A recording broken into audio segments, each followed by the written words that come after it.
मन थिर आम जो चाहो अपनो कल्याण.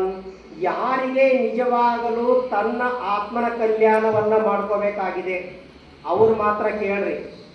ಯಾರು ಯಾರಿಗೆ ನಿಜವಾಗ್ಲೂ ಧರ್ಮವನ್ನ ತಿಳ್ಕೊಳ್ಬೇಕಾಗಿದೆ, ಆಡಂಬರಕ್ಕಾಗಿ ಅಲ್ಲ. ಯಾರೋ ಮುಂದೆ ನಾನು ಸಾರಿ ಕೇಳಿ ಇಲ್ಲ ಸರ್ ಸಾರಿ ಅಂತ ಹೇಳಿ ಮುಗ್ಸಕ್ಕಲ್ಲ. ಈ ಹೊರಗಿನ ಒಂದು ಜನರಿಗೋಸ್ಕರ ನಾನು ಈ ರೀತಿ ಕ್ಷಮೆಯನ್ನು ಕೇಳಿದ್ರೆ ಅದು ಆಗಲ್ಲ, ಅಹಂಕಾರವನ್ನು ಬಿಟ್ಟರೆ ಆಗಲ್ಲ.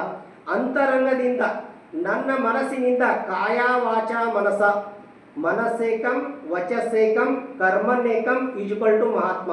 ಅವ್ರಿಗೆ ಮಹಾತ್ಮ ಗಾಂಧಿ ಅಂತ ಹೇಳ್ತಾರೆ. ಮನವಚನ ಕಾಯಗಳಲ್ಲಿ ಏಕಾಗ್ರತೆ ಬೇಕು, ಅದು ನಾಳೆಯ ಧರ್ಮ ಇದೆ. ಮನವಚನ ಕಾಯಗಳಲ್ಲಿ ಏಕಾಗ್ರತೆಯೇ ಆರ್ಜವ ಭಾವ ಅಂತ ಅಲ್ವಾ. ಈ ಮನವಚನ ಕಾಯಗಳಲ್ಲಿ ಏಕಾಗ್ರತೆ ಇಲ್ಲದೆ ಹೋದರೆ ಏನನ್ನು ಕೂಡ ಮಾಡಲಿಕ್ಕೆ ಇಲ್ಲಿ ಸಾಧ್ಯ ಇಲ್ಲ. ನಾವು ಕೂಡ ಪ್ರಯತ್ನ ಮಾಡ್ತಾ ಇದೀವಿ ಸರ್, ಸಿಗ್ತಾ ಇಲ್ಲ. ನಾನು ಸೂಜಿ ಸರ್ ಇದ್ದಾಗ ಅವ್ರು ನೋಡಿ ಒಂದು ಉದಾಹರಣೆ ಹೇಳ್ತಾ ಇದ್ದೆ ನಿಮಗೆ. ಅಜ್ಜಿ ಏನು ಮಾಡ್ತಾ ಇದ್ದಳು, ಸೂಜಿಯಲ್ಲಿ ದಾರವನ್ನು ಹಾಕಿ